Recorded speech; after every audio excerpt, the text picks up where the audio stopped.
Stage monitor, please.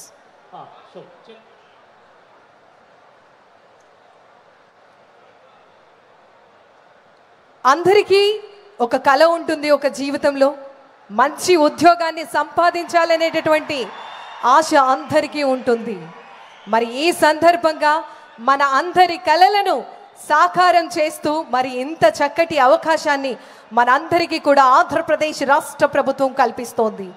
Mega DSC 2025 నియామక పత్రాల పంపిణీ కార్యక్రమానికి విచ్చేస్తున్నటువంటి ఆంధ్రప్రదేశ్ రాష్ట్ర గౌరవ ముఖ్యమంత్రి వర్యులు గౌరవనీయులు శ్రీ నారా చంద్రబాబు నాయుడు గారు మరికొద్ది నిమిషాల్లో ఈ యొక్క ప్రాంగణం వద్దకు విచ్చేయబోతూ ఉన్నారు.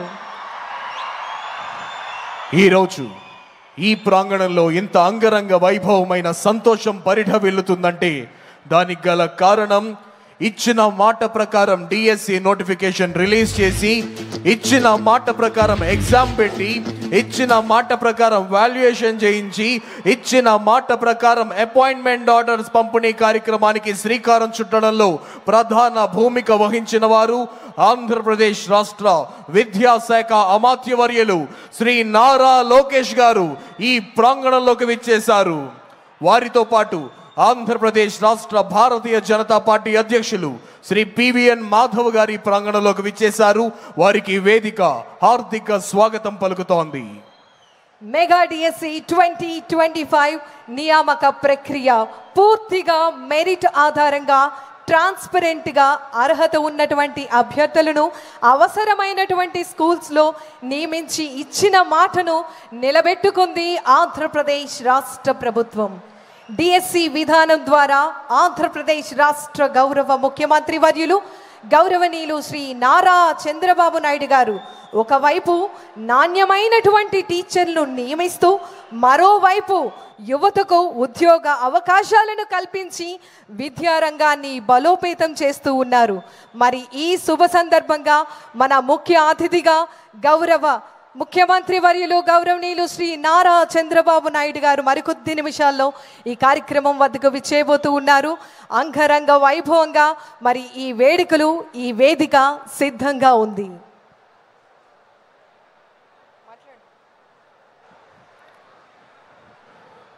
విద్యానామ నరస్య రూపం అధికం ప్రచ్ఛన్న గుప్తం ధనం అన్న మాటల్లోని భావాన్ని ఆకళింపు చేసుకొని, ఒక వ్యక్తి భవిష్యత్తును మార్చగలిగేది విద్య, ఒక కుటుంబం పరిస్థితిని మార్చగలిగేది విద్య, ఒక వ్యక్తి బతుకును మార్చగలిగేది విద్య. ఆ విద్యా బుద్ధులు నేర్పే గురువులను తీర్చిదిద్దే మెగా డిఎస్సి కార్యక్రమం నిజంగా మెగా ఎత్తున జరుగుతుందంటే దానికి గల కారణం ఆంధ్రప్రదేశ్ రాష్ట్ర ముఖ్యమంత్రి వర్యులు శ్రీ నారా చంద్రబాబు నాయుడు గారు మరియు ఆంధ్రప్రదేశ్ రాష్ట్ర విద్యాశాఖ అమాత్యవర్యులు శ్రీ నారా లోకేష్ గారి యొక్క సమర్థ నేతృత్వంలో విద్యాశాఖ ఎంతో చాకచక్యంగా, అవినీతికి వివక్షకు తావు లేకుండా క్లీన్ అండ్ ట్రాన్స్పరెంట్ విధానంలో నోటిఫికేషన్ ఎంత పకడ్బందీగా అయితే పెట్టడం జరిగిందో అంతే పకడ్బందీగా ఎగ్జామినేషన్ నిర్వహించి, అంతే పకడ్బందీగా వాల్యుయేషన్ చేయించి, ఇచ్చిన హామీ ప్రకారం ఈరోజు 25 సెప్టెంబర్ 2025 నాడు ఈరోజు అమరావతి మహాపట్టణములో ప్రజల రాజధాని, ప్రజా రాజధాని అయినటువంటి ఈ అమరావతి ప్రాంతంలో 16,000కు పైగా ఉన్న మీ అందరికీ కూడా మెగా డిఎస్సి నియామక పత్రాలు అందించడానికి మరికొద్ది క్షణాల్లో ఈనాటి కార్యక్రమ ముఖ్య అతిథి గౌరవనీయులైన ఆంధ్రప్రదేశ్ రాష్ట్ర ముఖ్యమంత్రి వర్యులు శ్రీ నారా చంద్రబాబు నాయుడు గారు మరికొద్ది నిమిషాల్లో ఈ ప్రాంగణంలోకి రానున్నారు. ఎన్నో రోజుల శ్రమ, ఎన్నో రోజుల కష్టం, ఎన్నో గంటల సమయాల నిరీక్షణ, మరి నేడు మీ అందరూ కూడా ఎంతగానో ఎదురు చూస్తున్నటువంటి ఆ క్షణం, వేచి ఉండేటటువంటి ఆ క్షణం ఈరోజు మీ అందరికీ ఈ యొక్క నియామక పత్రాలను పంపిణీ అందించేటటువంటి శుభదినం నేడు మీ ముందుకు వచ్చేసింది. మరి ఇక్కడ ఉండేటటువంటి ఉపాధ్యాయులందరూ కూడా ఎంతగానో శ్రమించి join the profession, serve the nation అంటూ ముందుకు వస్తూ ఉన్నారు. మన ప్రపంచంలో అందరూ కూడా మెరుగైనటువంటి సేవలను అందించేందుకు ఎంతగానో సహకారం అందుతోంది మన ఆంధ్రప్రదేశ్ రాష్ట్ర ప్రభుత్వం నుండి. ముందుగా విద్యాశాఖ నుండి ఇంత చక్కటి సేవలను అందించేందుకు చక్కటి అవకాశాన్ని మీ అందరికీ కూడా కల్పించడం జరుగుతోంది. ఈ సువర్ణ అవకాశాన్ని అందరూ కూడా సద్వినియోగపరచుకోవాల్సిందిగా మనవి. మెగా డిఎస్సి 2025 నియామక పత్రాల పంపిణీ కార్యక్రమం. ఎంతోమంది వేచి ఉండేటటువంటి ఆ తరుణం, మనకు ఉద్యోగం రావాలని చెప్పి ఎన్నో గంటలు మీరు శ్రమించినటువంటి ఆ క్షణాలు ఈరోజు మీ కళ్ళల్లో వచ్చేటటువంటి ఆనందం, మీ కుటుంబ సభ్యులందరూ కూడా ఎంతగానో ఆనందంతో పరవశమవుతూ ఉంటారు. మరి ఈ సందర్భంగా మరికొద్ది నిమిషాల్లో మన ముఖ్య అతిథులు విచ్చేసి వారి చేతుల మీదుగా మీరు నియామక పత్రాలను అందుకోబోతున్నారు. మరి ఇది నిజంగా ఎంతో ఎంతో శుభదినం. మన ఆంధ్రప్రదేశ్ రాష్ట్ర ప్రగతికి, అభ్యున్నతకు ఈ కార్యక్రమం మెగా డిఎస్సి ఎంతగానో దోహదపడుతోంది.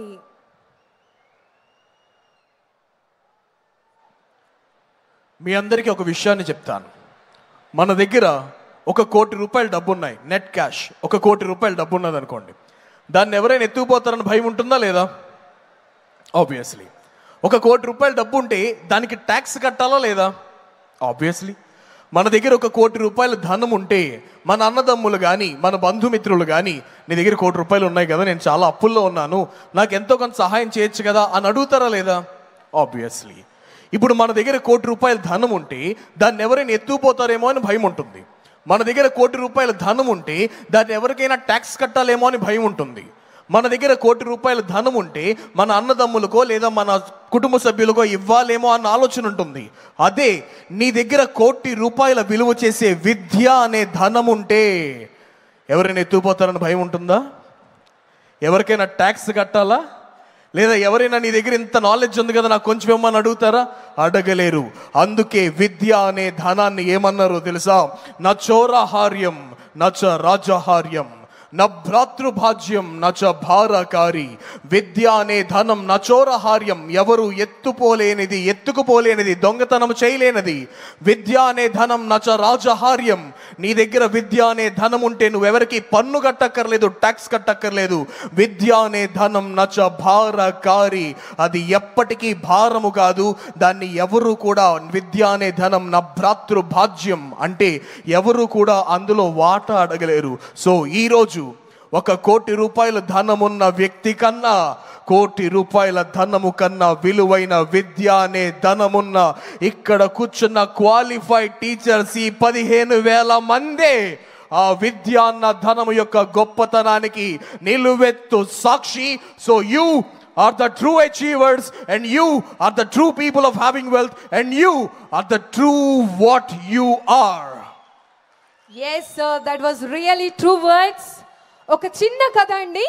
మన అందరికీ తెలుసు హనీబీ ఒక తేనెటీగా, స్టూడెంట్ తేనెటీగా తను ఎంతో కష్టపడి 1 నెల రోజుల పాటు చాలా కష్టపడి తేనెను సమకూర్చుతుంది. మరి ఒకానొక సమయంలో మనం ఆ తేనెను దొంగలించుకుంటాం. అలాంటి సమయంలో ఆ తేనెటీగా, స్టూడెంట్ తేనెటీగా ఎంతగానో నిరుత్సాహపడుతూ, నిరాశ చెందుతూ, తన జీవితం ఇంకా కంప్లీట్ అయిపోయిందని చెప్పి ఎంతగానో బాధపడుతుంది. అప్పుడు ఒక గురువు తేనెటీగా వచ్చి ఎందుకు బాధపడుతున్నావు అని స్టూడెంట్ తేనెటీగను అడుగుతుంది. అప్పుడు ఆ గురువుకు స్టూడెంట్ తేనెటీగా ఇలా సమాధానం ఇస్తుంది: నేను ఎన్నో సంవత్సరాలు కష్టపడి శ్రమించి తేనెను సమకూర్చితే ఎవరో వచ్చి దొంగలించారు, నేను ఇకపై ఏమీ చెయ్యలేను అని చెప్పి నా జీవితం వృధా అయింది అని చెప్పి బాధపడుతూ ఉన్నటువంటి సమయంలో గురువు తేనెటీగా వచ్చి, వారు తీసుకువెళ్ళింది కేవలం నువ్వు సమకూర్చినటువంటి తేనెను మాత్రమే. ఆ తేనెను ఏ విధంగా సేకరించాలి అనేటటువంటి స్కిల్ ఇంకా నీలోనే ఉంది. లే, పోరాడు, మళ్ళీ తిరిగి తేనెను సమకూర్చు అని చెప్పేటటువంటి గురువు తేనెటీగా. ఈ విధంగా విద్యార్థులు తమ హోప్స్ అన్నీ కూడా ఏ విధంగా లాస్ట్ మూమెంట్లో హోప్స్ అన్ని కోల్పోతారో అలాంటి సమయంలో భరోసానిస్తూ భద్రతనిస్తూ ఎంతోమంది గురువులందరూ కూడా వారికి చక్కటి భవిష్యత్తును అందిస్తూ ఉన్నారు. మరి ఈ సందర్భంగా మీ అందరికీ కూడా పాదాభివందనాలు తెలియజేస్తున్నాం. శ్రీ గురుభ్యో నమః. సో మీకు ఒక విషయాన్ని చెప్తాను. చాలా ప్రొఫెషన్స్ ఉన్నాయి. మీరందరూ ఇంటర్ క్వాలిఫై అయిన టీచర్సే. ఇంటర్లో ఎంపీసీ చేసిన వాళ్ళు కొంతమంది ఉన్నారు. ఎంపీసీ చేసిన వాళ్ళందరూ కంప్యూటర్ ఇంజనీర్సో సాఫ్ట్వేర్ ఇంజనీర్సో లేదా బీటెక్ చేసి ఇంజనీర్స్ అయ్యారు. ఇంటర్లో బీటెక్ బైపీసీ తీసుకున్న వాళ్ళు ఉన్నారు. వాళ్ళు డాక్టర్స్ అయ్యారు లేదా నర్సులు అయ్యారు, ఏదో అయ్యారు. సిఈసీ తీసుకున్న వాళ్ళు ఉన్నారు, వాళ్ళు చార్టర్డ్ అకౌంటెంట్ అయ్యారు, సివిల్ సర్వెంట్స్ అయ్యారు, ఏదైనా అయ్యారు. మరి మీరు మాత్రమే ఎందుకు ఈ ఫీల్డే తీసుకున్నారు? ఇంకేం దొరకలేదా మీకు? ఇంకేం లేవా మీకు? ఇంకేం ఎగ్జామ్ రాయలేరా మీరు? ఇంకేం క్వాలిఫికేషన్స్ లేవా మీకు? ఇంకేం చేయలేరా? అయితే ఒక విషయాన్ని చెప్పనా, ఒక డాక్టర్ లేకపోతే సరైన వైద్యం అందదు. ఒక ఇంజనీర్ లేకపోతే సరైన భవంతు నిర్మించబడదు.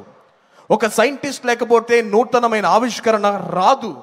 ఒక పోలీస్ లేకపోతే రాష్ట్రానికి కానీ ఆ ప్రాంతానికి కానీ రక్షణ లేదు. కానీ ఒక టీచర్ లేకపోతే పై చెప్పిన క్యాడర్స్ ఏవీ లేవు. That's why you are the greatest of all times. దేశ భవిష్యత్ అయినా, రాష్ట్రం యొక్క భవిష్యత్ అయినా, పౌరుల యొక్క భవిష్యత్ అయినా అన్నీ కూడా మీ చేతుల్లో ఉన్నాయి. మీరు ఎలా మలిస్తే విద్యార్థులందరూ కూడా అలా మీ దారిలో బాటసారులుగా మీరు ఉండి, రథసారథులుగా మీరు ఉండి